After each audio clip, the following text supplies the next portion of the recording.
এবার হচ্ছে উদ্দীপনা শক্তি, উদ্দীপনা বিভব, এই জায়গাতে শেষ অংশ, বাট এরা সর্বোচ্চ সর্বনিম্ন এইভাবে বের করতে হয়। খুব খুব খুব খুব ইম্পর্টেন্ট, তোরা 5 স্টার মেরে রেখে দিতে পারিস সেটা। আসার চান্স খুব বেশি যে পরমাণুতে ইলেকট্রনের নেগেটিভ শক্তির তাৎপর্য কী। হ্যাঁ এভরিওয়ান, আশা করি সবাই ভালো আছো। আমরা এই সিরিজে ফার্স্ট ফটো ইলেকট্রিক এফেক্টের ভিডিও দিয়েছি, আজকে অ্যাটমিক ফিজিক্স। অ্যাটমিক ফিজিক্স থেকে থিওরিটিক্যাল যে কোয়েশ্চেন্সগুলো আসে সেখানে 1-2 নিউমেরিক্যালসও আমি দেখিয়ে দেবো। এই চ্যাপ্টারটা ভালো করে দেখে যাও। এই চ্যাপ্টার থেকে টোটাল নিউক্লিয়ার এবং অ্যাটমিক মিলে 6 নাম্বার রয়েছে। চলো ডাইরেক্ট কিছু সময় নষ্ট না করে ক্লাসের মধ্যে ঢুকে যাচ্ছি। দেখো নর্মালি আমরা জানি পরমাণুর মধ্যে মোট 2টো অংশ থাকে। একটা থাকে পরমাণুর কেন্দ্রক, যেটা নিয়ে আমরা পরের চ্যাপ্টারে নিউক্লিয়ার ফিজিক্সে পড়বো, এবং তার চারপাশে যে ইলেকট্রনগুলো বিভিন্ন কক্ষপথে তারা ঘুরে বেড়াচ্ছে। এই গোটা জিনিসটাকে আমরা একটা অ্যাটম বলছি, এবং এটা নিয়ে যে পরীক্ষামূলক যে পুরো অ্যাটমিকের ব্যাসার্ধ, কক্ষপথের ব্যাসার্ধ কত, সেটা আমরা দেখতে পাবো। সেখান থেকে কতটা এনার্জি হয় প্রত্যেকটা কক্ষপথ, সেগুলো আমরা দেখবো। অর্থাৎ বিভিন্ন জিনিসগুলো যেগুলো অ্যাটমিক ফিজিক্সের জন্য প্রয়োজন সেগুলো আমরা দেখবো। এখানে তোমরা অলরেডি জানো যে আমাদের জানতে হবে ইলেকট্রনের আধান কত, 1.6 × 10⁻⁹ কুলম। আচ্ছা, ইলেকট্রনের ভর আমাদেরকে জানতে হবে, মাস অফ দ্য ইলেকট্রন জানতে হবে 9.11 × 10⁻31 কেজি। আচ্ছা, নিউক্লিয়ারের মধ্যে যে প্রোটন রয়েছে অর্থাৎ পজিটিভ আধানযুক্ত কণা, তার আধান ইলেকট্রনের আধানের সমান, বাট সেটা পজিটিভ। প্রোটনের আধান আমরা জানি পুরো কেন্দ্রকের মধ্যে একটা প্রোটন থেকে। আচ্ছা, তখন করে মানে রাদারফোর্ড যখন পরীক্ষা করেছিলেন তখন নিউট্রনের খুব একটা ধারণা ছিল না, বা তিনি জানতেন না। তিনি জানতেন যে একটা নেগেটিভ আধানযুক্ত কণা রয়েছে কক্ষপথে ঘুরছে, আর নিশ্চয়ই সেটাকে ব্যালেন্স করার জন্য পজিটিভ আধানযুক্ত একটা কণা রয়েছে যেটা কেন্দ্রকের মধ্যে বসে রয়েছে। প্রোটনের তোর চার্জ 1.6 × 10⁻⁹, কিন্তু সেটা পজিটিভে। প্রোটনের ভর আমাদেরকে জানতে হবে এমপি। প্রোটনের ভর কত, আগের চ্যাপ্টারেও আমরা এটা ডিসকাস করেছিলাম, 1.6725 বা 1.6 আমরা ধরি 10⁻27 কেজি। চলো এবার রাদারফোর্ডের এক্সপেরিমেন্ট কী ছিল, তোমরা ক্লাস 10 থেকে এটা পড়ে আসছিলে। রাদারফোর্ডের এক্সপেরিমেন্ট এটা ছিল যে সোনার একটা পাতলা পাত নেওয়া হয়েছিল, সেখানে আলফা কণা দিয়ে বিক্ষেপণ করা হয়েছিল। এবার স্যার আলফা কণাটা কি আমি বলেই দিয়েছিলাম আগের চ্যাপ্টার যখন পড়াচ্ছিলাম, যদি না দেখে থাকো ভিডিওটা দেখবো ফটো ইলেকট্রিকের। একটা আলফা কণা হচ্ছে 4টে প্রোটনের ভরের সমান। আলফা কণার ভর 4টে প্রোটনের ভরের সমান। এই আলফা কণা দিয়ে যখন বিক্ষেপণ করা হচ্ছে সোনার পাতটাকে পাতলা কেন করা হয়েছে, শুধুমাত্র যেন পরমাণুগুলো বোঝা যায়, মানে পরমাণুগুলো যেন থাকে, আলাদা কিছু আমি এক্সট্রা কনজেস্টেড চাইছি না। তো খুব পাতলা একটা গোল্ড ফয়েলকে নেওয়া হয়েছে, সেখানে যখন আলফা কণা দিয়ে বিক্ষেপ করলাম তখন আমি দেখলাম যে ম্যাক্সিমাম যে আলফা কণাগুলো সেগুলো অপর দিকে চলে আসছে ফটোগ্রাফিক প্লেটের মধ্যে, এবং কিছু সংখ্যক খুব কম কোণে বিক্ষেপ করছে, এবং একবারে কম সংখ্যক অর্থাৎ মিলিয়ন্সের মধ্যে একটা প্রায় রিফ্লেক্ট হয়ে 180 ডিগ্রিতে তোমার বেন্ড হয়ে যাচ্ছে বা নিজের দিকে চলে আসছে। এ দ্বারা কি বোঝা গেছিলো, আলফা কণা বিক্ষেপণ পরীক্ষা দিয়ে সে বুঝেছিল পরমাণু নিশ্চয়ই ম্যাক্সিমাম অংশটা ফাঁকা। তার কারণ ম্যাক্সিমাম ইলেকট্রনগুলো ম্যাক্সিমাম আলফা কণাগুলো পরমাণু যেহেতু ওইদিকে চলে যেতে পারছে, তাই নিশ্চয়ই পরমাণুর ম্যাক্সিমাম অংশটা ফাঁকা হবে। মাঝখানে নিশ্চয়ই খুব স্ট্রং একটা ভর রয়েছে, যে ভরটাকে আমরা কেন্দ্রক বা নিউক্লিয়াস বলবো, এবং তার জন্য খুব অল্প সংখ্যক বিচ্ছুরণ মানে বিক্ষেপণ হয়ে ফিরে আসছে কিছুটা বা সাইডে সরে যাচ্ছে। তো আলফা কণার বিক্ষেপণ পরীক্ষা মোস্ট প্রবাবলি তোমাদের আসবে না, যদি আসে তাহলে আমরা এইভাবে লিখতে পারি। এই চিত্রটাকে আঁকবো, পুরো পরীক্ষাটা কি, যে পরীক্ষাটা একটি তেজস্ক্রিয় উৎস থেকে নির্গত আলফা কণাকে পাতলা স্বর্ণপাতের উপর নিক্ষেপ করে স্বর্ণপাতের চারপাশে একটি জিঙ্ক সালফাইড দিয়েছে। কেন ZNS দেওয়ার কারণ হচ্ছে সেখানে যদি আলফা কণা আঘাত করে তাহলে সেখানে একটা ফটোগ্রাফি ফ্ল্যাটে দেখা যাবে যে হ্যাঁ এখানে আঘাত করেছে। পর্যবেক্ষণ কি, কারণ ম্যাক্সিমাম অংশগুলো ফাঁকা যেহেতু বাইরের দিকে বেরিয়ে যাচ্ছে, সেটা রেজাল্ট কি, এই রেজাল্ট দ্বারা বোঝা যায় যে পরমাণুর ম্যাক্সিমাম অংশ ফাঁকা, এবং কেন্দ্রে অতি ঘন কিন্তু ক্ষুদ্র একটি জায়গাতে নিউক্লিয়াস অবস্থিত, অর্থাৎ মাঝের যে অবস্থাটা যেটা পজিটিভ, এবং তার চারপাশে ইলেকট্রনগুলো ব্যালেন্স করে ঘুরে যাচ্ছে। এবার রাদারফোর্ডের যে পরমাণু মডেল সেটা এরকম দেখতে, পরমাণু মডেলটা তোমরা চিত্র রেখে নেবে, এবং সেই পরমাণু মডেলের যে বৈশিষ্ট্যগুলো আছে সেটা এখান থেকে লিখতে পারবে। তোমরা নিজেরা পড়ে নাও এবং কোশ্চেনটা খাতাতে লিখে নাও। তোমাদের পুরো কোশ্চেনটা এখান থেকে পড়ে নিয়ে ভিডিওটাকে পজ করো, দিয়ে নিজেরা লেখার চেষ্টা করো, কারণ অবভিয়াসলি আবারও বলছি সেমিস্টার 3তে তোমরা MCQ দিয়েছিলে, তো লেখা প্র্যাকটিসটা করতেই হবে। তোমাদের পিডিএফটা দিয়েও কোনো লাভ হবে না পরীক্ষার আগে, তো শুধুমাত্র পড়া না, তোমাদের লিখতেও হবে, নাহলে কিন্তু সেমিস্টার 4 আর পারবে না করতে। ঠিক আছে, দেখো চিত্রটা আঁকবে, এবং চিত্রটা যেরকম বলেছিলাম যে পরমাণুর ম্যাক্সিমাম অংশটা ফাঁকা, পুরো ভরটা কেন্দ্রে কেন্দ্রীভূত থাকে, ইলেকট্রনগুলো বিভিন্ন কক্ষপথে চারিদিকে ঘুরতে থাকে। এই ছিল রাদারফোর্ডের পরমাণু মডেল। এবার রাদারফোর্ডের পরমাণু মডেলের কিছু ত্রুটি রয়েছে। রাদারফোর্ডের পরমাণু মডেলের যে ত্রুটিগুলো রয়েছে সেটা কিন্তু ইম্পর্টেন্ট, সেই কোয়েশ্চেনটা ইম্পর্টেন্ট, মডেলটা অতটা ইম্পর্টেন্ট নয় যেহেতু আমরা সেটা আগের বারে পড়ে এসেছি। ত্রুটি দেখো, মূলত দুটো ত্রুটি থাকে রাদারফোর্ড পরমাণু মডেলের। প্রথমে যখন ইলেকট্রনটা চারিদিকে ঘুরছে, রাদারফোর্ড বলেছিল কি ইলেকট্রন চারিদিকে কক্ষপথে ঘুরছে, তাহলে সে তো শক্তি নষ্ট করবে, কারণ অনন্ত শক্তি তো তার কাছে নেই। তোমাকে যদি একটা বলি যে দড়িতে ঢিল বাঁধো, তুমি সারা জীবন ওটাকে ঘোরাও চারপাশে, তুমি পারবে না অবভিয়াসলি, কারণ শক্তি ক্ষয় হবে। তো রাদারফোর্ডের পরমাণুটা বলেছিল মডেলটা যে ইলেকট্রন কক্ষপথে ঘুরছে, বাট তিনি বলেননি যে কিভাবে ঘুরছে সেটা। তাহলে সে যদি ঘোরে সে তো শক্তি হ্রাস করবে, আর শক্তি ক্ষয় করতে করতে করতে করতে করতে করতে একসময় কেন্দ্রকের উপর পড়ে যাবে স্পাইরাল পথে। তাহলে সেটা কিন্তু পড়ছে না। কেন পড়ছে না? তার কারণে দেখো আমাদের ইউনিভার্স এক্সিস্ট করছে, যদি এটা পড়ে যেত আকর্ষণে চলে আসতো তাহলে তো আমাদের ইউনিভার্স এক্সিস্ট করতো না। বাট আমরা কি দেখতে পাচ্ছি যে না, ইলেকট্রন কিন্তু পড়ছে না, বাট তার মডেল অনুসারে ইলেকট্রনকে কিন্তু ভিতরে পড়ে যাওয়ার কথা। তো এটা ছিল প্রথম ত্রুটি। দ্বিতীয় ত্রুটি হচ্ছে এটা, প্রথম ত্রুটি ছিল, দ্বিতীয় ত্রুটি হচ্ছে এটা, যদি সে ইলেকট্রন শক্তি বিকিরণ করে তাহলে সে নিরবিচ্ছিন্নভাবে শক্তি বিকিরণ করবে। অর্থাৎ একটা ইলেকট্রন যদি সে শক্তিকে ছাড়ে, শক্তিটা কোনো তো একটা উপায়ে ছাড়বে। শক্তি যখন সে নির্গত করবে, নির্গত করে যখন করতে করতে ইলেকট্রনের উপরে পড়বে, তখন দেখা যাবে যে একটা নিরবিচ্ছিন্ন শক্তি বিকিরণ হচ্ছে এরকম দেখতে শক্তিটা। অর্থাৎ পুরো 7টা যে কালার, পুরো রেডিয়েশনে সে 7টা কালার ভিজিবল যে রেঞ্জটা, যদি ভিজিবল রেঞ্জে থাকে তাহলে বেনিয়ার সহকলা পুরো 4টে পরপর পরপর সাজানো থাকার কথা। বাট আমাদের দেখা যাচ্ছে যে এরকম হয় না। অর্থাৎ যখন সে শক্তি ছাড়ছে, তুমি ভাবো শক্তিটা আমাদের যখন লস করে, কোনো একটা উপায় লস করে, মেবি তাপ শক্তিতে হতে পারে, মেবি শব্দ শক্তিতে হতে পারে, বাট পরমাণুর ভিতরে তো সব শক্তি বা শব্দ বা তাপ শক্তিতে হতে পারে না, সেটা একমাত্র তোমার আলোক শক্তিতেই রূপান্তর হতে পারে। তো আলোক শক্তি যখন ছাড়বে তখন তো কন্টিনিউয়াস ছাড়ছে, মানে খুব বেশি থেকে ধীরে ধীরে ধীরে ধীরে কমছে। তাহলে আমাদের চিত্রটা এরকম হওয়া উচিত ছিল, পুরো 7টা কালার এইভাবে মিশে থাকার কথা। বাট যখন আমরা পর্যবেক্ষণ করছি তোমার তোর ফটো ইলেকট্রোস্কোপ দিয়ে, তখন আমরা দেখছি যে না, এক একটা বর্ণালী আলাদা আলাদা করে অবস্থান করছে। অর্থাৎ দেখা যাচ্ছে যে হঠাৎ করে একটা নীল কালারের দেখা গেল, বা একটা লাল কালারের জাস্ট একটা সূক্ষ্ম রেখা, এরকম কন্টিনিউয়াস চার্জ ডিস্ট্রিবিউশন না, ওটা পটি বর্ণালী তৈরি করছে, বিচ্ছিন্ন পটি বর্ণালী তৈরি করছে। তারা কন্টিনিউয়াস বা তোমার নিরবিচ্ছিন্ন বর্ণালী না তৈরি করে বিচ্ছিন্ন এক একটা করে পটি বর্ণালী তৈরি করছে। অর্থাৎ এরকম বোঝা যাচ্ছে যে ইলেকট্রন মেবি এই জায়গা থেকে এই জায়গায় লাফিয়েছে, তখন একটা ছেড়েছে নীল কালার, এইখান থেকে আরও নিচে লাফিয়েছে, অন্য কক্ষপথে লাফিয়েছে, তখন অন্য একটা কালার ছেড়েছে, মানে এরকম ঘুরে ঘুরে পড়ছে না, বাট হঠাৎ হঠাৎ করে পড়ছে। তো এই দুটোর ত্রুটি ছিল। যদি বলে তোমাদেরকে ত্রুটি কি, তাহলে তোমরা এটা পুরোটা লিখতে পারো যে স্থিতিশীলতা ব্যাখ্যা করতে পারে না, কারণ ইলেকট্রন তো ভিতরে পড়ে যাওয়ার কথা, বাট আলটিমেটলি পড়ে না। তাহলে তড়িৎচুম্বকীয় তত্ত্ব অনুসারে রাদারফোর্ড সেটাকে ব্যাখ্যা করতে পারেনি। দ্বিতীয়টা কি রয়েছে? দ্বিতীয়টা হচ্ছে এই মডেল অনুসারে আমাদের বলেছিল যে অবিচ্ছিন্ন বর্ণালী বা কন্টিনিউয়াস বর্ণালী পাওয়ার কথা, কিন্তু বাস্তবে দেখা যায় যে সেটা রেখা বর্ণালী, মানে বিচ্ছিন্ন রেখা বর্ণালী তৈরি হচ্ছে, যে এক একটা করে তোমার বর্ণালী সৃষ্টি হচ্ছে।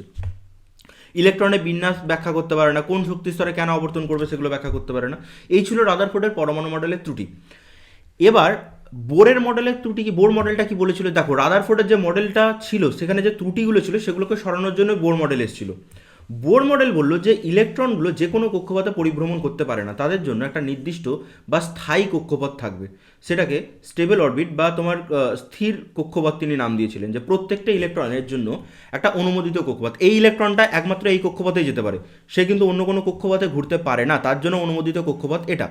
অনুমোদিত মিনস তাকে সেটা দেয়া হয়েছে, সেটা তার জন্য জাস্টিফাইড কক্ষপথ। এই ইলেকট্রনের জন্য এই কক্ষপথটা হচ্ছে তার স্থায়ী কক্ষপথ বা স্টেশনারি অরবিট। সেই ইলেকট্রন তার মানে সে যখন থাকে এই স্থায়ী কক্ষপথে তখন সে শক্তি বিকিরণ করে না, একটা দিকে এরকম ঘুরতেই থাকছে, কোনো রকম শক্তি বিকিরণ করছে না। রাদারফোর্ড যেটা ব্যাখ্যা করতে পারছিলেন না প্রথম পয়েন্ট, সেটাই ব্যাখ্যা করলো যে প্রত্যেকের জন্য একটা অনুমোদিত কক্ষপথ রয়েছে, সেই অনুমোদিত কক্ষপথে থাকাকালীন তারা শক্তি বিকিরণ করে না। প্রথম। দ্বিতীয় তত্ত্বটা কি বলছিল? দ্বিতীয় তত্ত্বটা বললো এই যখন এরা ঘুরছে তাদের একটা কৌণিক ভরবেগ আছে, mvr কৌণিক ভরবেগ, সেই কৌণিক ভরবেগটা nh/2π-এর সাথে সমানুপাতিক বা সমান। দ্বিতীয় থিওরিটা কি বললো? যে যখন ইলেকট্রন ঘুরছে সেই ইলেকট্রনের একটা করে কৌণিক ভরবেগ থাকে। নর্মাল যদি ইলেকট্রন সামনের দিকে ছুটে যায় তার রৈখিক ভরবেগ থাকে, বাট তারা যখন কোণে ঘুরে একটা বা একটা সার্কুলার পথে ঘুরতে থাকে তখন আমরা তার কৌণিক ভরবেগ ধরি। সেই কৌণিক ভরবেগটা nh/2π-এর সাথে সমান, এর ভ্যালু 1 2 3 এরকম ইন্টিজার হবে। আর 3 নম্বর হচ্ছে রাদারফোর্ড বললো যে দেখো এই কক্ষপথ থেকে অন্য কক্ষপথে ঘোরাকালীন তারা কিন্তু কোনো শক্তি বিকিরণ করে না, বাট তারা যখন এক কক্ষপথ থেকে অন্য কক্ষপথে জাম্প করে, দেখো এই কক্ষপথ থেকে ইলেকট্রনটা যদি নিচের কক্ষপথে আসে তখন সে একটা ফোটন ছাড়বে, একটা ফোটন তখন সে রিলিজ করবে। এবার ফোটন কি জিনিস? ফটো ইলেকট্রিক এফেক্টে পড়ানো হয়েছে। একটা সে ফোটন ছাড়বে যার শক্তিগত হবে h-nu শক্তি হবে। মেবি এটার শক্তি স্তরের শক্তি ছিল ধরো E2, এটা শক্তি স্তরের শক্তি ছিল E1, তাহলে আমরা বলতে পারবো E2 - E1 সেটা h-nu এর সাথে সমান। ক্লিয়ার? তাহলে ইলেকট্রন দেখো এবার ও যখন শক্তি ছাড়ছে এরকম হঠাৎ করে একটা h-nu একটা বর্ণালী পাওয়া গেছে, আবার যখন সে তৃতীয় কক্ষপথ থেকে মেবি প্রথমে ছাড়ছে তখন আরেকটা পাওয়া যাবে এরকম অন্য কালার, মানে বিচ্ছিন্ন বর্ণালী। বাট রাদারফোর্ড বলছিল যে বিচ্ছিন্ন না, মানে অবিচ্ছিন্ন হবে, যেটা অবভিয়াসলি ত্রুটি ছিল। তাহলে রাদারফোর্ড মডেলের মোট 3টে স্বীকার্য রয়েছে রাদারফোর্ডের। একটা হচ্ছে যে স্থির কক্ষপথ, দ্বিতীয় হচ্ছে তার কৌণিক ভরবেগ, তৃতীয় হচ্ছে শক্তি একটা থেকে অন্যটা ট্রান্সফার। ক্লিয়ার? তাহলে যদি আমাদের কোয়েশ্চেন আসে তিনটে স্বীকার্য, রাদারফোর্ড মডেলের স্বীকার্য, তাহলে আমরা এই তিনটে বলবো। প্রথম স্বীকার্য হচ্ছে চারিদিকে নির্দিষ্ট কিছু অনুমোদিত বৃত্তাকার কক্ষপথে আবর্তন করে, সেটা কিন্তু মনে রাখতে হবে যে স্টেশনারি অরবিট, এই কথাটা খুব ইম্পর্টেন্ট, বা অনুমোদিত কক্ষপথ। এই আবর্তনের সময় ইলেকট্রন কোনো শক্তি বিকিরণ বা শোষণ করে না, যখন আবর্তন হচ্ছে তখন কিছু করছে না সে। দ্বিতীয় স্বীকার্যটা বলছে কৌণিক ভরবেগ NH/2π এর সাথে সমান হতে হবে। তৃতীয় ভরবেগটা বলছে যে যখন এক স্থির কক্ষপথ থেকে অন্য স্থির কক্ষপথে সে লাফাচ্ছে, যখন হাই কক্ষপথ থেকে ধরো n=2 বেশি শক্তিশালী কক্ষপথ, n=1 কম শক্তিশালী কক্ষপথ বা শক্তিস্তর, যখন সে লাফাচ্ছে ইলেকট্রনটা, তখন hν পরিমাণে শক্তি সে বার করছে। ক্লিয়ার? এই হচ্ছে রাদারফোর্ডের তিনটে স্বীকার্য। যদি কোথাও কিছু অসুবিধা থাকে তাহলে আমাকে কিন্তু বলতে পারো, আমি কমেন্টে অ্যান্সার করার চেষ্টা করব। আচ্ছা, পরের জায়গাতে যাই আমরা। পরের জায়গাতে দেখো আমাকে বলেছে, একটা প্রমাণ করতে দিয়েছে যে হাইড্রোজেন পরমাণুর পারমাণবিক ব্যাসার্ধ n² সমানুপাতিক। প্রমাণ করো হাইড্রোজেন পরমাণুর, এটা তার কেন্দ্র ছিল, সে কেন্দ্র ছিল, এটা ছিল তার ব্যাসার্ধ। তাহলে কেন্দ্র থেকে ব্যাসার্ধের যে তোমার রেডিয়াসটা রয়েছে, সেই রেডিয়াসটা ধরে নাও এটা r রেডিয়াস, এবং বলছে আমাকে যে এই r রেডিয়াসটা এই ইলেকট্রনের কার সাথে সমানুপাতিক হবে? ইলেকট্রনের কক্ষপথ। ধরো n-তম কক্ষপথ রয়েছে, তাহলে Rn ভ্যারি করবে n² সাথে, অর্থাৎ যত n বাড়বে, কক্ষস্তর যত বাড়বে, সেকেন্ড কক্ষস্তর হয়ে গেল, থার্ড হয়ে গেল, যত বাড়বে তার রেডিয়াস কার ঘাতে বাড়বে? n² ঘাতে বাড়বে। সেটাকে প্রমাণ করতে বলেছে। ভালো করে লক্ষ্য করবে কীভাবে আমরা প্রমাণ করছি। ইলেকট্রন যখন সার্কুলার পথে অরবিট করছে তখন কি কি ঘটনা ঘটছে আমরা একটু দেখব। দেখো, যখন সার্কুলার পথে অরবিট করছে তখন নিশ্চয়ই তার একটা আকর্ষণ বল ক্রিয়া করছে, এটা মেবি ছিল ইলেকট্রনের আধান। আচ্ছা, এটা পরমাণুর কি ছিল? এটা পরমাণুর কেন্দ্রক ছিল, যেখানে আমাদের পজিটিভ ইলেকট্রন আধান বা প্রোটনের আধান ছিল। ভিতরে প্রোটন আছে, বাইরে ইলেকট্রন আছে, দুজনের মধ্যে আকর্ষণ বল হচ্ছে। সেই আকর্ষণ বলটা কত? F=1/4πε0, দুটো আধানের গুণফল ইন্টু মধ্যবর্তী দূরত্বের বর্গের ব্যস্তানুপাতিক। এটা আমরা জানি আগের সেমিস্টার থেকে, যে দুটো আধানের মধ্যে আকর্ষণ বা বিকর্ষণ বলের মান কত হয়? 1/4πε0, একটা আধান ইন্টু দ্বিতীয় আধান বাই আধান দ্বয়ের মধ্যবর্তী যে দূরত্ব, অর্থাৎ রেডিয়াসের স্কোয়ারের সাথে সমান। এবার তুমি ভাবে একটা ইলেকট্রন রয়েছে, ভিতরে জেড সংখ্যক পরমাণু ক্রমাঙ্ক হচ্ছে জেড, পরমাণু ক্রমাঙ্ক জেড মানে জেড সংখ্যক প্রোটন রয়েছে। একটা প্রোটনের আধান যদি ই হয়, তাহলে জেড সংখ্যক প্রোটনের আধান কত হবে? জেড ইন্টু ই।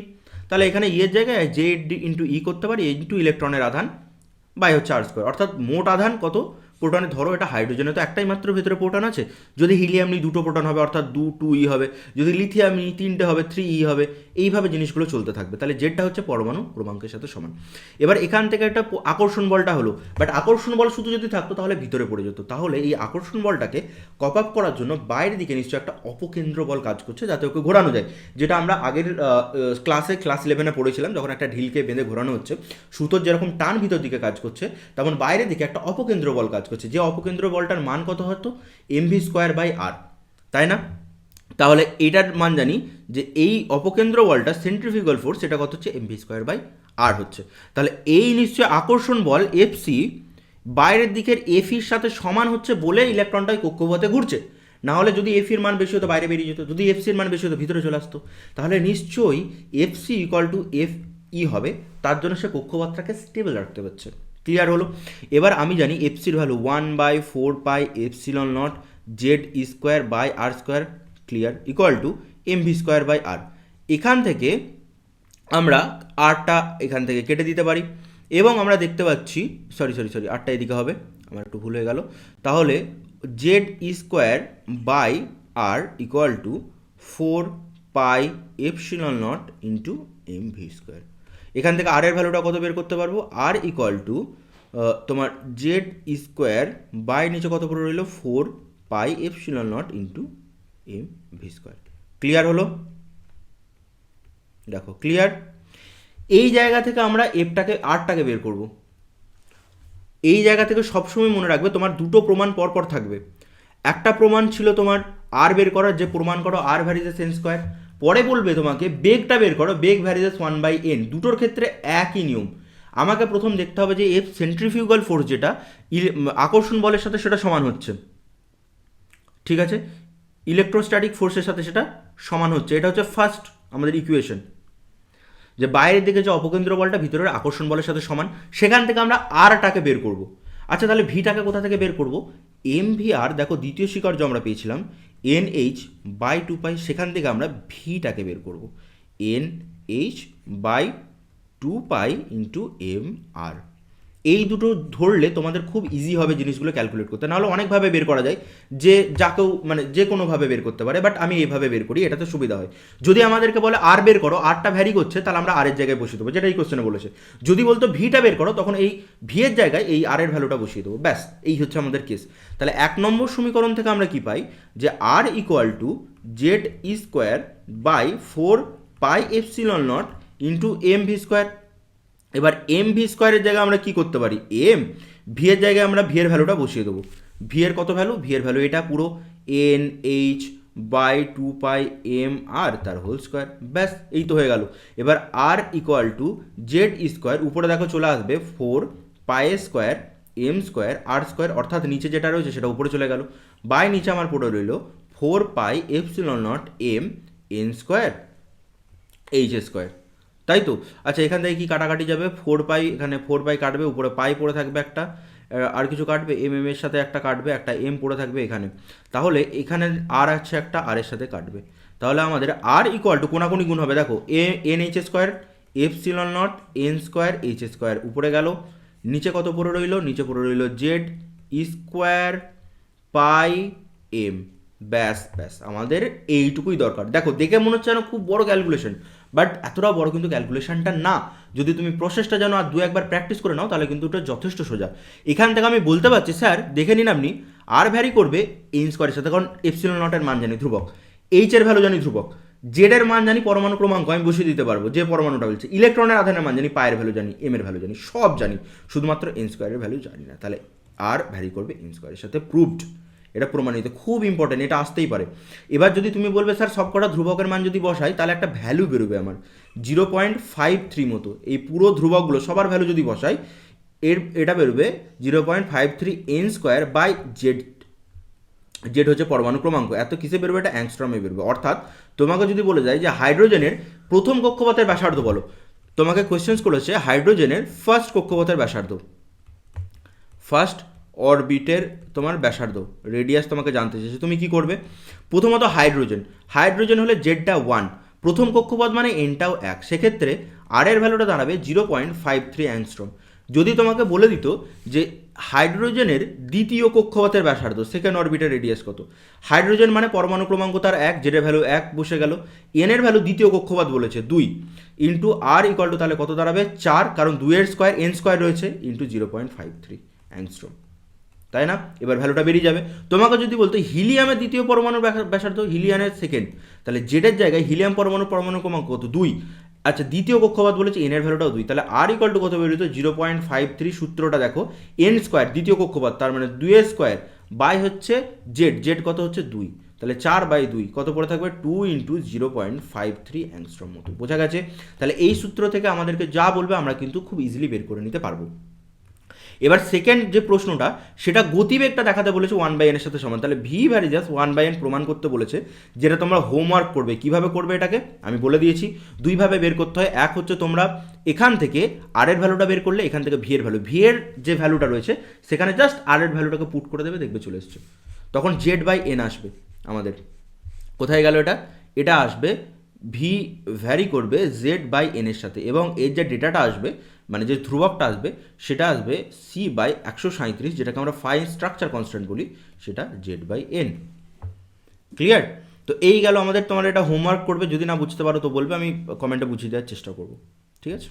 আচ্ছা এবার হাইড্রোজেন পরমাণুতে মোট শক্তিটা বের করা যাক, যদিও এটা আসবে না, মানে আসবে না মিন্স আসার চান্সটা কম, বাট তাও আমি করিয়ে দিচ্ছি। ধরো এটা পরমাণু রয়েছে, এই পরমাণুর যে কক্ষপথের ব্যাসার্ধ আমরা জানি আর ব্যাসার্ধ রয়েছে কক্ষপথের। এবার আমাকে এই যে ইলেকট্রনটা ঘুরছে তার দুটো শক্তি বর্তমান থাকবে যে কোনো মুহূর্তে, ইলেকট্রনটা ঘুরছে তার দুটো শক্তি, একটা থাকবে তার পোটেনশিয়াল এনার্জি বা স্থিতিশক্তি, একটা থাকবে তার গতিশক্তি বা কাইনেটিক এনার্জি। আচ্ছা প্রথমে কাইনেটিক এনার্জিটা বের করি। কাইনেটিক এনার্জি কত হবে, কাইনেটিক এনার্জি আমরা জানি যে ধরো kinetic energy half M V square, কত হয় ইলেকট্রনের, হাফ এম ভি স্কোয়ারের সাথে সমান হয়, তাহলে হাফ এম, আচ্ছা m V square by r, এটা তো আমরা জানি m V square by r equal to কার সাথে সমান হয়, এটা 1/4πε0 q1 q2 Z square by r square, এর সাথে সমান হয় না। কি করে পেলাম স্যার, এই তো সেম যে আকর্ষণ বলটা সেটা বাইরের সেন্ট্রিফিউগাল ফোর্সের সাথে সমান হচ্ছে, সেখান থেকে এম ভি স্কোয়ারের ভ্যালুটা কত পাবো, এখান থেকে এম ভি স্কোয়ারের ভ্যালুটা পাবো half m, sorry m v স্কোয়ারের জায়গায় পুরো ভ্যালুটা বসিয়ে দাও, Z Z e square by 4πε0 into r. ঠিক আছে, তাহলে কত দাঁড়াবে আমাদের কাইনেটিক এনার্জিটা? Z square by 8πε0 into r. হয়ে গেল, খুব সোজা কাইনেটিক এনার্জি। দেখো এমভি স্কোয়ারের জায়গায় গোটা মানটা বসিয়ে দিয়েছি, এমভি স্কোয়ারটা রয়েছে, এমভি স্কোয়ারের জায়গায় গোটা মানটা বসিয়ে দিলাম, এটা খুব আরামসে বেরিয়ে গেল। এবার পোটেনশিয়াল এনার্জি কত হবে টোটাল? পোটেনশিয়াল এনার্জি হচ্ছে আমার টোটাল এই জায়গাতে বিভব, ইলেকট্রনের বিভব কত হবে এখানে, মানে এই প্রোটনের জন্য এখানে বিভব কত হবে? বিভব v equal to 1/4πε0 into Z e, এখানে তো জেডি আধান রয়েছে পুরোটা, এই জেডির জন্য এখানে বিভব হয় জেডি বাই দূরত্ব আর। এটা তোমরা যদি না জানো তাহলে কিন্তু আবার প্রথম সেমিস্টারে পড়তে হবে, বিভব এইভাবে বার করা, একটা আধান থেকে কতটা দূরত্বে বিভব আছে, জাস্ট আধানের মানটা বাই বিভবটা করতে একটা ধ্রুবক নিই। তাহলে এখানে ইলেকট্রনটা থাকতে মোট যে কৃতকার্য, সেই কৃতকার্যটাই তো আমার আলটিমেটলি পোটেনশিয়াল এনার্জি হবে। এই কৃতকার্যটা কত? V into Q.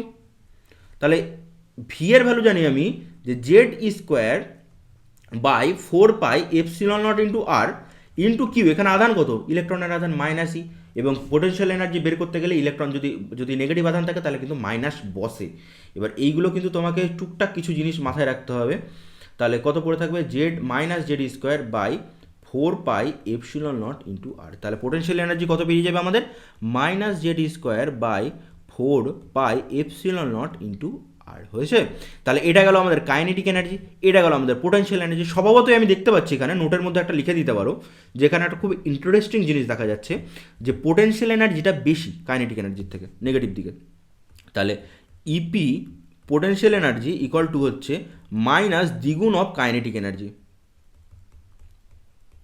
তাই না? কাইনেটিক এনার্জিকে দেখো -2 দিয়ে গুণ করলে তো পোটেনশিয়াল এনার্জি চলে আসছে। তো এই জিনিসটা আমি দেখতে পাচ্ছি দ্বিগুণের সাথে সমান হবে নেগেটিভ দিকে। তাহলে বলবি তোরা যে স্যার তাহলে টোটাল এনার্জি কত হচ্ছে? টোটাল এনার্জি তো kinetic energy plus potential energy, kinetic energy plus potential energy. আচ্ছা কাইনেটিক এনার্জিটা কত? কাইনেটিক এনার্জি হচ্ছে জেড স্কোয়ার বাই 8πε0 আর, 8πε0 আর। আচ্ছা মাইনাস পোটেনশিয়াল এনার্জি কত? জেড স্কোয়ার বাই 4πε0 ইন্টু আর। হলো, এখান থেকে সব কমন নেই, জেড স্কোয়ার বাই 4, আচ্ছা এটা তুই কত কমন? 8πε0 ইন্টু আর কমন নিয়ে নে, 1 মাইনাস এখানে 2 পড়ে থাকবে, তাহলে minus of Z square by 8πε0 into r. এটা বেরিয়ে যাবে আমাদের ইলেকট্রনের টোটাল এনার্জি। একটা কক্ষপথে ঘোরাকালীন ইলেকট্রনের মোট এনার্জি কত হয়? তাহলে নেগেটিভ হয়। এটা কিন্তু কোয়েশ্চেন আসবে তোদের, আসার চান্স খুব বেশি, যে পরমাণুতে ইলেকট্রনের নেগেটিভ শক্তির তাৎপর্য কী? নেগেটিভ শক্তির তাৎপর্য কী, মানে মোট শক্তি যে নেগেটিভ হচ্ছে সেই নেগেটিভ শক্তির তাৎপর্যটা কী এখানে? নেগেটিভ শক্তির তাৎপর্য হচ্ছে ইলেকট্রন একটা বাউন্ড স্পেসে রয়েছে, যখনই কোনো বাউন্ড স্পেসে থাকে কেউ, তার মোট এনার্জি নেগেটিভ হয়। যদি তার কাছে পজিটিভ এনার্জি থাকতো তাহলে সেই মানে বাউন্ড অবস্থাতে থাকতো না, সেই ইলেকট্রনটা বেরিয়ে যেত শক্তি নিয়ে। বাট যেহেতু নেগেটিভ শক্তি, যেরকম আমাদের পৃথিবীর যে সূর্যের চারিদিকে ঘুরছে, আমাদের পৃথিবীরও মোট যে শক্তিটা হয় সেটা আমাদের -gmm/r হয়। তার কারণ সেটা আমাদের বাউন্ড সূর্যের সাথে একটা বাউন্ডেতে রয়েছে, সিস্টেমে রয়েছে। এটা যেন মনে থাকে তোদের।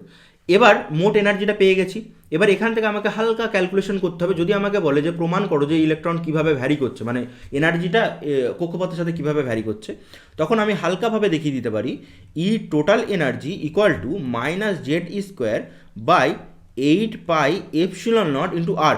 আচ্ছা আর আবার ভ্যারি করে এন স্কোয়ারের সাথে, তাই না? এর আর কার সাথে ভ্যারি করে? এন স্কোয়ারের সাথে। বা এটা পড়েছিলাম r equal to 0.53 n square by Z, এরকম একটা মান আসে না? সে মানটাকে বসিয়ে দে, 0.53 into n square by Z একটা মান আসছে, তাহলে জেডটা উপরে উঠে যাবে। জেডটা উপরে উঠে গেলে ই যে টোটাল এনার্জি, এটা কেন করাচ্ছে স্যার? এটা কোয়েশ্চেন আসতে পারে। কোনটা কোয়েশ্চেন আসবে আমি বলে দিচ্ছি তোকে, দাঁড়া। এখানেই আছে কিন্তু নিয়ম এক, এটা জেডটা উপরে উঠলো, Z square E square by নিচে কত পড়ে রইলো পুরোটা 0.53 ইন্টু 8πε0 ইন্টু এন স্কোয়ার। দেখো যে ই কনস্ট্যান্ট, সবাই কনস্ট্যান্ট, এবং টোটাল এনার্জির যে মানটা বেরোবে আমাদের সেটা ভালো করে লক্ষ্য কর, মাইনাস গোটাটা যদি সব ভ্যালু বসাই -13.6 into Z square by N square. এই সূত্রটা চেনা চেনা লাগছে না? এই সূত্রটা বারবার আসে। গোটা ভ্যালুগুলো যদি আমি বসাই, এটা আমাদের ইলেকট্রন ভোল্টে মান আসবে গোটাটা। ক্লিয়ার? তাহলে এই গোটা এনার্জির ভ্যালুটা আমার কিসে আসছে? ইলেকট্রন ভোল্টে আমার গোটা এনার্জির ভ্যালুটা কিন্তু আসছে। ঠিক আছে, এই মানটা কিন্তু তোদেরকে মনে রাখতে হবে। কেন মনে রাখতে হবে? তোকে কোয়েশ্চেন্স করবে। কি কোয়েশ্চেন করবে? হিলিয়াম পরমাণুর দ্বিতীয় কক্ষপথের শক্তি কত? তোকে বলে দেবে যে হিলিয়ামের সেকেন্ড অরবিটের শক্তি কত? তুই তখন কি বলবি? যে স্যার শক্তিটা আমি জানি হিলিয়ামের দ্বিতীয় ধরে নিচ্ছি, দ্বিতীয় কক্ষপথের শক্তি -13.6। আচ্ছা, জেডের জায়গায় স্যার কী বসাবো? 2 বসাবো, কারণ এটা হিলিয়াম পরমাণু। হাইড্রোজেন হলে পরমাণু ক্রমাঙ্ক 1 বসাতাম, Z² এনের কত? দ্বিতীয় কক্ষপথ বলেছে, তাহলে 2 স্যার দুটো কেটে যাবে, তাহলে কত পড়ে থাকবে? -13.6 ইভি পড়ে থাকবে। তাহলে এত ইলেকট্রন ভোল্টই আমার শক্তি পড়ে থাকবে। এটা যদি থার্ড হতো তাহলে নিচে 3 হতো। তাহলে এই সূত্রটা তোকে কিন্তু বের করতে বলতে পারে যে প্রমাণ করো, তখন তোকে গোটাটাই করতে হবে। প্রমাণ করো যে টোটাল শক্তি -13.6/n² হয় হাইড্রোজেনের, কারণ তোদের সিলেবাসে ম্যাক্সিমাম হাইড্রোজেনই রয়েছে। তখন তুই বলবি হাইড্রোজেনের জেড তো স্যার 1, জেডের জায়গায় 1 বসিয়ে দিয়ে এটা আমাদের ভ্যালু বেশি বেরিয়ে যাবে, এত ইলেকট্রন ভোল্ট। ক্লিয়ার? দেখে নেব। আচ্ছা, পরবর্তী জায়গাতে চলো যাওয়া যাক। এবার আসবে আমাদের বর্ণালীর জায়গাটা। বর্ণালী মানে কোনো মেয়ে না, আমি হাইড্রোজেন বর্ণালীর কথা বলছি। তো হাইড্রোজেন বর্ণালীতে দেখো, আমরা নর্মালি জানি যে কক্ষস্তরগুলো এরকম থাকে, যে এরকম করে থাকে বিভিন্ন। এটা n=1 কক্ষস্তর, মানে প্রথম কক্ষপথটা n=1, n=2, n=3, n=4, অর্থাৎ এই যে অরবিটগুলো রয়েছে সেই অরবিটগুলোকে আমি কি করে নিয়েছি, মানে ভেঙে নিয়েছি। যেটা প্রথম শক্তি স্তর, এটা দ্বিতীয় শক্তি স্তর, এটা প্রথম, এটা দ্বিতীয়, তারপর এটা তৃতীয়, এগুলোকে এরকমভাবে দেখানো হচ্ছে। ধরে নাও কোনো ইলেকট্রন এরকম 2 নম্বর শক্তি স্তরে ছিল, সে যখন 1 নম্বর শক্তি স্তরে আসছে, আমি কি বলেছিল? বোর কি বলেছিল? আমি না, বোর বলেছিল যে সে শক্তি ছাড়বে। এটা যদি E2 হয়, এটা যদি E1 হয়, তাহলে সে শক্তি ছাড়বে। কত শক্তি ছাড়বে? E2 - E1। এবার এই শক্তিটা কত হবে? এটা h এর সাথে সমান হবে, তাই না? এবার বোর এটা বলছে যে h এর সাথে সমান হচ্ছে ঠিকই, তাহলে আমাদের মোটামুটি ফর্মুলা থেকে আনা যাক যে জিনিসটা কীরকম দাঁড়াচ্ছে। এবার মোট কথা দেখ, হাইড্রোজেন বর্ণালীতে তোকে প্রমাণ করতে বলবে যে প্রমাণ করো, যদি এরকম আসে যে প্রমাণ করো 1/λ = r রেডিয়াস 1/n1² - 1/n2²। তুই তখন বলবি যে দ্বিতীয় কক্ষপথ, তোকে বলে দেবে সব কিছু, যে সেকেন্ড কক্ষপথ থেকে প্রথম কক্ষপথে এসছে। এই কোশ্চেনগুলো ইম্পর্টেন্ট আছে, 2 নম্বরের কোশ্চেন কিন্তু এখান থেকে আসতেই পারে। n=2 নম্বর থেকে n=1 নম্বরে পড়েছে, বা n2 থেকে ইলেকট্রন n1 এসে পড়েছে, এটা আমাদেরকে বলেছে। তাহলে আমরা প্রথম বের করবো যে n2-তে কত শক্তি ছিল। n2-তে শক্তি ছিল E2 ধরে নিচ্ছি। তাহলে E2 কত জানি আমি? স্যার E2 জানি -13.6 Z² বাই হচ্ছে আমার n2², কারণ এই কক্ষপথের এটা কত বলে দিয়েছে আমাদের? n2 বলে দিয়েছে। আচ্ছা, E1টা কত আসবে? E1টা আসবে -13.6, এটা ইলেকট্রন ভোল্ট, হ্যাঁ, Z² বাই n1²। তাহলে আমাদের মোট শক্তি কত ছাড়বে তারা? E2 - E1 যদি ধরো এখান থেকে পড়ে, এটাতে আমাদের 10 ইলেকট্রন ভোল্ট, যেটা 5 ইলেকট্রন ভোল্টেজ। যখন 10 থেকে 5 আসছে, তখন 5 ইলেকট্রন ভোল্টের শক্তি সে ছেড়ে দেবে না তরঙ্গরূপে? তাহলে এই শক্তি ডিফারেন্সটা কত আসবে? -13.6 Z² বাই n2² মাইনাস, এটা প্লাস হয়ে যাবে 13.6 Z² বাই n1²। এবার দুটোকে কমন নাও, যদি দুটোকে কমন নিই কী দেখা যাবে? যে কোথায় গেল 13.6 Z² যদি কমন নিই আমাদের কাছে পড়ে থাকবে 1/n1² - 1/n2²। ক্লিয়ার? এবার এই যে E2 - E1, অর্থাৎ যে শক্তিটা ছাড়ছে, যেটা বললাম ডেলি, যে শক্তিটা ছাড়ছে সেই শক্তিটা কার সাথে সমান হবে? ডেল E আমাদের বলেছিল, এটা আইনস্টাইন বলেছিল যে ফোটন রূপে ছাড়বে তারা h নিউ করে। তাহলে এখান থেকে ডেলির জায়গায় আমরা h নিউ বসাতে পারি, বা h নিউ এর জায়গাতে আমরা hc/λ, তার কারণ নিউ এর জায়গায় c/λ বসানো যায়। এটা হচ্ছে তোমার 13.6 ইন্টু Z² ইন্টু হচ্ছে 1/n1² - 1/n2² হলো। এবার 1/λ = 13.6, এটা ইলেকট্রন ভোল্টে রয়েছে কিন্তু, হ্যাঁ, এটাকে যখন আমি জুলেতে আনবো তখন কি আসবে আমার? জুলেতে আনলে ইলেকট্রনের আধান দিয়ে আমাকে গুণ করতে হবে, 1.6 × 10⁻⁻19 দিয়ে আমাকে কিন্তু গুণ করতে হবে। বাই h এর ভ্যালু hc, h এর ভ্যালু আমি জানি, c এর ভ্যালু আমরা জানি 1/n1² - 1/n2²। এবার এই যে গোটা ভ্যালুটা আমি যদি বের করি না, তোমরা যদি এটা করার দরকার নেই, যদি গোটা ভ্যালুটা বের করা, এটা আসবে 1.09 × 10⁷ মিটার ইনভার্স 1/n1² - 1/n2²। এবার এই জিনিসটাকে রিডবার্গ কনস্ট্যান্ট বলে। এই যে ধ্রুবকটা বেরোলো 10⁷টাকে, এটাকে বলা হয় রিডবার্গ কনস্ট্যান্ট। কি বলে এটাকে? এটাকে বলে রিডবার্গ কনস্ট্যান্ট। এই রিডব্যাক কনস্ট্যান্টের ভ্যালু 1.069 10⁷, এটার জায়গায় আমরা আর বসিয়ে দিতে পারি, বা এই গোটা ভ্যালুটার জায়গায় তুমি আর ডাইরেক্ট বসিয়ে দিতে পারো, কেউ তোমাকে কাটবে না, কিচ্ছু বলবে না। 1/n1 মাইনাস 1/n2, অর্থাৎ ফাইনাল থেকে যখন ইনিশিয়াল আসছে তখন তারা ওইটা হবে সূত্র, এবং এটা তোমাদেরকে প্রমাণ কিন্তু করতে দিতে পারে। এখান থেকে কি আসবে? এখান থেকে আমাদের বর্ণালী বিশ্লেষণ আসবে, অর্থাৎ তোমার হাইড্রোজেন যে বর্ণালীগুলো রয়েছে সেই বর্ণালীগুলো বিশ্লেষণ আসবে। কীরকম বর্ণালী বিশ্লেষণ আসবে আমি একটু আলোচনা করে দিই।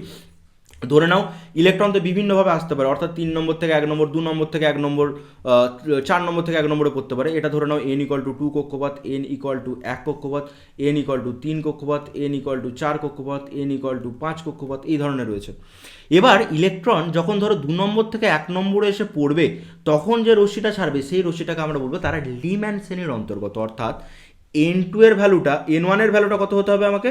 1-এতে এসে পড়বে, এবং n2 এর ভ্যালু কোথা থেকে? মেবি 2 থেকে পড়তে পারে, আচ্ছা 3 থেকে পড়তে পারে, হ্যাঁ 3 থেকেও এসে পড়তে পারে। যেগুলো 1-এ এসে পড়বে তারা যে বর্ণালীগুলো ছাড়বে, 3 থেকে হয়তো পড়েছে, 4 থেকে পড়েছে, এই 4 থেকে ধরে এসে পড়লো, 5 থেকে এসে পড়লো, যে কোনো জায়গা থেকে এসে পড়তে পারে। 1-এতে যদি এসে পড়ে তারা যে শ্রেণীর অন্তর্গত হবে তাদেরকে আমরা বলবো তারা হচ্ছে লিম্যান শ্রেণীর অন্তর্গত। তারা কোন শ্রেণীর অন্তর্গত? তারা লিম্যান শ্রেণীর অন্তর্গত। লিম্যান শ্রেণীর ক্ষেত্রে আমাদের তাহলে কত ফর্মুলা বেরোবে? 1/λ=রিডবার্গ 1/r, কততে এসে পড়েছে? 1/1 এসে পড়েছে, মাইনাস কত থেকে? n2 থেকে, n2² থেকে। সেবার n2টা যদি তুমি বলো যে 2 নম্বর থেকে এসে পড়েছে, তাহলে এটা হবে আমাদের ভ্যালু, 3 নম্বর থেকে এসে পড়েছে, এটা হবে আমাদের ভ্যালু। ঠিক আছে, তো এই হচ্ছে জিনিস। লিম্যান শ্রেণী হলে n1টা সবসময় 1-এ এসে পড়বে। তাহলে স্যার বাকিরা কি করবে? বাকিরাও তো বলবে যে আমরা স্যার যদি আমার এখানে এসে পড়ে তাহলে কি করবো? 2 নম্বরে যদি এসে পড়ে, ধরো 3 নম্বর থেকে 2 নম্বর এসে পড়ছে, বা 4 নম্বর থেকে 2 নম্বর এসে পড়েছে, তারা একটা গ্রুপের অন্তর্গত। সেই গ্রুপটাকে আমরা বলবো তারা হচ্ছে বামার শ্রেণীর অন্তর্গত। তারা কোন শ্রেণী? তারা বামার শ্রেণীর অন্তর্গত। এবার বামার শ্রেণীর ক্ষেত্রে কি হবে? যে n1 যেখানে এসে পড়ছে সেটা 2 হবে, মানে 2 নম্বর কক্ষপথে এসে পড়তে হবে। আর কোথা থেকে পড়বে? সে মেবি পড়তে পারে 3 থেকে, মেবি পড়তে পারে 4 থেকে, মেবি 5 থেকে, অর্থাৎ হায়ার 4 থেকে পড়লো, 5 থেকে, 6 থেকে পড়লো, এরকম তারা পড়তে পারে। তার ক্ষেত্রে যে ফর্মুলাটা দাঁড়াবে 1/λ=1/r, 1/2² মাইনাস 1/কত? n2²। n2 এর জায়গায় তোমরা যা কিছু বসিয়ে দিতে পারো। তাহলে যে বর্ণালীটা বেরোবে তার তরঙ্গদৈর্ঘ্য কত আসবে? তার তরঙ্গদৈর্ঘ্য আসবে এটা। এবার তাহলে সেমভাবে 3 নম্বরের উপর এসে পড়তে পারে। 3 নম্বরের উপরে যদি এসে পড়ে, এক তো 4 থেকে পড়তে পারে, 3 নম্বরে মেবি 5 থেকে পড়তে পারে, যখন পড়ছে তারা এক ধরনের বর্ণালী ছাড়বে। সেই বর্ণালীগুলোকে আমরা কি বলবো? লিমান ব্যামার প্যাশেন বলবো। তারা একটা শ্রেণীর অন্তর্গত। তারা কোন শ্রেণীর অন্তর্গত? তারা প্যাসেন শ্রেণীর অন্তর্গত। প্যাসেন শ্রেণীর ক্ষেত্রে n1টা কত? 3-এতে এসে পড়বে, n2টা কততে এসে পড়বে? n2টা মেবি 4 থেকে পড়ছে, 5 থেকে পড়ছে, 6 থেকে, মানে হায়ার কক্ষপথগুলো থেকে পড়ছে, এবং তাদের যেটা দাঁড়াবে 1/λ=1/r, এটা 1/ এটা 3² মাইনাস 1/n2², যে কোনো জায়গা থেকে এসে পড়ছে। ঠিক আছে, এত মিটার, এটা দাঁড়াবে তোমার এটা মিটার ইনভার্স হবে যদিও, যাকগে, এটা হচ্ছে আমাদের বর্ণালী। এবার প্যাসেনের পর স্যার আর কিছু নেই, আছে প্যাসেনের পর রয়েছে ব্র্যাকেট। সেমভাবে ব্র্যাকেটের ক্ষেত্রে কত হবে তোরা বল, কমেন্টে জানা। ব্র্যাকেটের ক্ষেত্রে n1টা হয়ে যাবে 4, অর্থাৎ 4 নম্বর এসে পড়ছে, আর n2টা কত হয়ে যাবে? n2টা হয়ে যাবে মেবি 5 থেকে পড়ছে, 6 থেকে পড়ছে, 7 থেকে পড়ছে। তারপর হচ্ছে লিম্যান বামার প্যাসেন ব্র্যাকেট ফুন্ড শ্রেণী রয়েছে, তারপর হামফ্রে রয়েছে। হামফ্রে অত দূর আসবে না। ফুন্ড শ্রেণীটা কী হবে? n1টা কততে পড়বে? 5-এ পড়বে, আর n2টা কত থেকে এসে পড়বে? তারা 6, 7, 8 এইসব জায়গা থেকে এসে পড়বে। এখান থেকে এই ছাড়াও কী কোশ্চেন হয়, তোকে বলে দিল যে লিম্যান শ্রেণীর সর্বোচ্চ সর্বনিম্ন তরঙ্গদৈর্ঘ্য কত। কোয়েশ্চেন তোকে করে দিল, খুব ইম্পর্টেন্ট কোশ্চেন, যে লিম্যান শ্রেণীর সর্বোচ্চ সর্বনিম্ন তরঙ্গদৈর্ঘ্য কী বলেছে আমাকে? লিম্যান শ্রেণীর সর্বোচ্চ অথবা সর্বনিম্ন তরঙ্গদৈর্ঘ্যের অনুপাত বা কত? সর্বনিম্ন তরঙ্গদৈর্ঘ্য কী করে পাবো আমরা? কিভাবে পাবো তরঙ্গদৈর্ঘ্য? দেখ ভালো করে, আমরা জানি যে লিম্যান শ্রেণী বলতে তারা কিসে এসে পড়বে, মানে কত নম্বরে এসে পড়বে? অবভিয়াসলি 1 নম্বরে এসে পড়বে তারা। তাহলে এটা যদি 1 নম্বর হয়, দুটো এক্সট্রিম কেস পসিবল। একটা হচ্ছে n=2 থেকে 1-এ পড়েছে একটা ফোটন, আর একটা হতে পারে যে তারা ইনফিনিটি থেকে এসে পড়েছে। আর একটা কি পসিবল হতে পারে যে তারা কোথা থেকে এসে পড়েছে? তারা ইনফিনিটি থেকে এসে পড়েছে, ইনফিনিটি থেকে এসে 1-এ পড়েছে। তাহলে ভাব, যে ইনফিনিটি থেকে এসে পড়ছে তার তো শক্তি খুব বেশি হবে, তার শক্তি প্রচুর বেশি হবে, নিউ শক্তি তার। অনেক দূর থেকে তুই যদি 100 তলা থেকে লাভ দিস, অবভিয়াসলি তোর ক্ষেত্রে বেশি আঘাত লাগবে 2 তলা থেকে নিচে তলাতে পড়লে। তাহলে 2 তলা থেকে 1 তলাতে পড়লে তোকে কম শক্তি লাগবে, তাহলে কম শক্তি বেরোবে। তাহলে এখানে বেশি শক্তি বেরোচ্ছে ইনফিনিটি থেকে, শক্তি যদি বেশি হয় তার তরঙ্গ দৈর্ঘ্য কিন্তু সর্বনিম্ন হবে। তাহলে সর্বনিম্ন যদি করতে চাই ল্যামডা মিনিমাম, তাহলে কোথা থেকে পড়ছে ধরতে হবে, এটা তো আর আছেই, লিম্যান শ্রেণী মানে 1 নম্বরে এসে পড়েছে আমি জানি। কোথা থেকে পড়েছে, মেবি ইনফিনিটি থেকে পড়েছে। ইনফিনিটি থেকে পড়লেই তবেই তরঙ্গ দৈর্ঘ্যটা সবচেয়ে কম হবে, কারণ শক্তিটা সব থেকে বেশি। আমরা জানি শক্তি ইকুয়াল টু 1/λ, ভ্যারি করে 1/λ সাথে। তাহলে এটা 1/λ মিনিমাম ইকুয়াল টু কত পাবো আমরা, আর এটা 1 পড়ে থাকবে। তাহলে ল্যামডা মিনিমামটা কত পাবো, ভ্যালুটা ল্যামডা মিনিমাম পাবো 1/r ভ্যালু। এবার তাহলে ম্যাক্সিমামটা কোনটা পসিবল, অবভিয়াসলি স্যার ম্যাক্সিমাম তাহলে 2 নম্বর থেকে 1 নম্বরে পড়েছে। তাহলে 1/λ সবসময় মনে রাখবে, এটা কিন্তু 1/λ, শুধু ল্যামডা না কিন্তু 1/1 পড়েছে লিম্যান শ্রেণীতে, মাইনাস কোথা থেকে পড়েছে 2 থেকে, অর্থাৎ 4। তাহলে কত দাঁড়াবে, এটা 3/4 দাঁড়াবে। 1/λ ম্যাক্সিমাম যে ভ্যালুটা পাবো সেই ভ্যালুটা কত পাবো, নিচে 4 উপরে কত পড়ে থাকবে 3, তাহলে 3r/4, বা ল্যামডা ম্যাক্সিমামের যে ভ্যালুটা সেই ম্যাক্সিমাম ভ্যালুটা পাবো 4/3r। এবার আমি যদি দুটোকে ভাগ করি, lambda minimum by lambda maximum কত পাবো, সেটা ল্যামডা মিনিমামটা হচ্ছে 1/r, আর এটা কত পেয়েছে 4/3r, আর কেটে যাবে 3/4 আমাদের পড়ে থাকবে, যদি বলে যে দুটোর অনুপাত। ক্লিয়ার? যদি না বুঝতে পারিস আরেকবার রিওয়াইন্ড কর, আগেতে যা, গিয়ে আবার দেখ জিনিসটা, কারণ এই কোশ্চেনটা মানে এই ধরনের কোশ্চেনটা লিম্যান শ্রেণীর জায়গায় মেবি তোকে বামার শ্রেণী, মেবি প্যাসেজ শ্রেণী দিয়ে দিতেই পারে। যদি বামার শ্রেণী দেয় তাহলে একের জায়গায় আমরা 2 বসিয়ে দেবো। বাট এটা সর্বোচ্চ সর্বনিম্ন এইভাবে বের করতে হয়, খুব খুব খুব খুব ইম্পর্টেন্ট, তোরা 5 স্টার মেরে রেখে দিতে পারিস এটা। ঠিক আছে, চল এবার শক্তি স্তরের চিত্র। অবভিয়াসলি শক্তি স্তরের চিত্রগুলো আমরা এঁকেই দিলাম, এতগুলো শক্তি স্তরের চিত্র হয় এরকম এরকম n = 1 2 3 4 করে যেরকম দিলাম আমরা, n = 1 2 n = 3 এইভাবে চলছিল। এখান থেকে মেবি পড়তে পারে ইলেকট্রন বেরোচ্ছে, এখান থেকে একেতে পড়তে পারে এর লিম্যান শ্রেণী, এগুলো টুকটাক একটু লিখে দিবি। হিলিয়াম আয়নের দ্বিতীয় কক্ষপথের শক্তি, এটা হোমওয়ার্ক করবি। হিলিয়ামের জেড কত, হিলিয়ামের জেড কত হচ্ছে, আচ্ছা হিলিয়ামের দ্বিতীয় কক্ষপথ মানে n কত হচ্ছে, তাহলে শক্তি কত হবে সেটা আমাদেরকে জানতে চেয়েছে। এবার হচ্ছে উদ্দীপনা শক্তি, উদ্দীপনা বিভব, এই জায়গাতে শেষ অংশ।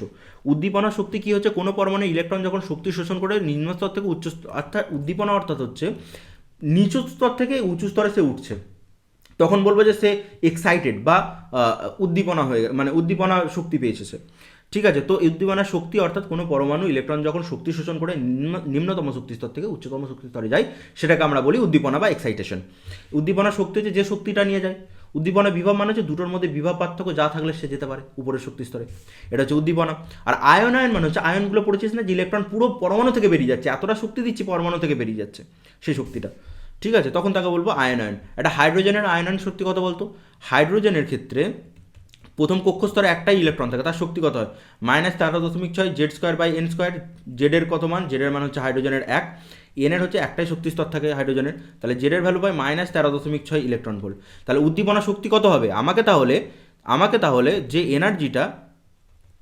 যে এনার্জিটা সেটা কত দিতে হবে, +13.6 ইলেকট্রন ভোল্ট দিতে হবে, তবে এই শক্তিটা সে বার করবে। তুই ভাব ইলেকট্রনটা এখানে -13.6 মানে শক্তি নিয়ে বসে রয়েছে, অর্থাৎ তার নেগেটিভ শক্তি আকর্ষণ রয়েছে, তুই বাইরে থেকে তাকে ধারটা মিটিয়ে দিলি, +13.6 দিয়ে দিলি, তাহলে ইলেকট্রনটা বেরিয়ে যাবে, সেখানে থাকার কোনো মানে হয় না তার। ঠিক আছে, আচ্ছা এবার দেখো এই চ্যাপ্টার থেকে আরেকটা ইম্পর্টেন্ট কোয়েশ্চেন হয়, ডি ব্রগলি তত্ত্বের সাহায্যে বোরের কোয়ান্টাম তত্ত্ব করো। ডি ব্রগলি তত্ত্ব ল্যামডা ইকুয়াল টু কত ছিল, h/mv। আমরা জানি যে ইলেকট্রনগুলো এক কক্ষপথে নির্দিষ্ট কক্ষপথে দ্বারা পরিভ্রমণ করছে, এখানে এই যে ইলেকট্রনটা ঘুরছে তার সাথে জড়িত একটা তরঙ্গ দৈর্ঘ্য থাকে, সেই তরঙ্গ দৈর্ঘ্যটা এরকম দেখতে হয়, মেবি এখানে থাকতে পারে তরঙ্গটা, এই জায়গাতেও থাকতে পারে, এরকম থাকতে পারে, এরকম টোটাল ধরছি আমি যে n সংখ্যক রয়েছে। একটা তরঙ্গ দৈর্ঘ্য যদি ল্যামডা হয়, ধরো এখান থেকে এতটা তো ল্যামডা হয়, টোটাল n সংখ্যক যদি থাকে কত হবে, n ল্যামডা হবে আমাদের গোটা তরঙ্গ দৈর্ঘ্য। এবার ব্যাসার্ধ যদি r হয়, আমি 2πr অর্থাৎ গোটা ব্যাসার্ধটা কার সাথে, n ল্যামডার সাথে সমান, কারণ একটা যদি দৈর্ঘ্য ল্যামডা হয়, গোটা n সংখ্যকের জন্য দৈর্ঘ্য কত, n ল্যামডা হবে। বোঝা গেল?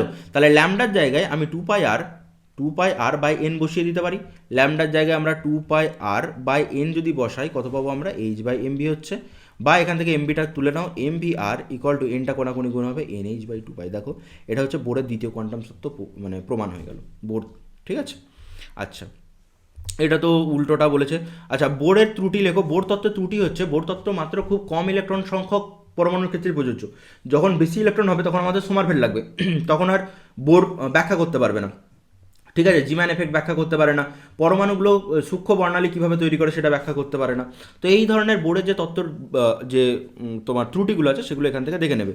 আচ্ছা, এখান থেকে একটা ভালো কোশ্চেন আছে যে হাইড্রোজেন বর্ণালীর কোন রেখাগুলি অতিবেগুনি অঞ্চলে, খুব ভালোভাবে মনে রাখবে, লিম্যান শ্রেণী থেকে যে রেখাগুলো বেরোয় সেগুলো সবাই ইউভিতে পড়ে বা অতিবেগুনিতে পড়ে। আচ্ছা, বামার থেকে যেগুলো পড়ে, এই জায়গাটা কিন্তু ইম্পর্টেন্ট কোশ্চেন, কিন্তু 1 নম্বরে চলে আসবে, 3 নম্বরে থাকে 2 নম্বর প্লাস 1 নম্বর দিয়ে দেবে। বামার শ্রেণীর অন্তর্গত যারা, তারা হচ্ছে দৃশ্যমান বা ভিজিবল রেঞ্জের মধ্যে থাকে, আর বাকি সবাই প্যাসেন্ট ব্র্যাকেট ফুড আম্পরে সবাই ইনফ্রারেডের মধ্যে পড়ে, সবাই ইনফ্রারেড ক্যাটাগরিতে পড়ে। ঠিক আছে, তো এই গেল জিনিস। আচ্ছা, এর সাথে অ্যাটাচড একটা কোশ্চেন আছে, সেই কোশ্চেনটা দেখো কি বলেছে। অ্যাটাচ কোশ্চেনটা বলেছে যে হিলিয়াম আয়নের দ্বিতীয় কক্ষপথের মোট শক্তি, এটা তো আমি বের করেছি, আগেও বের করা হয়েছে।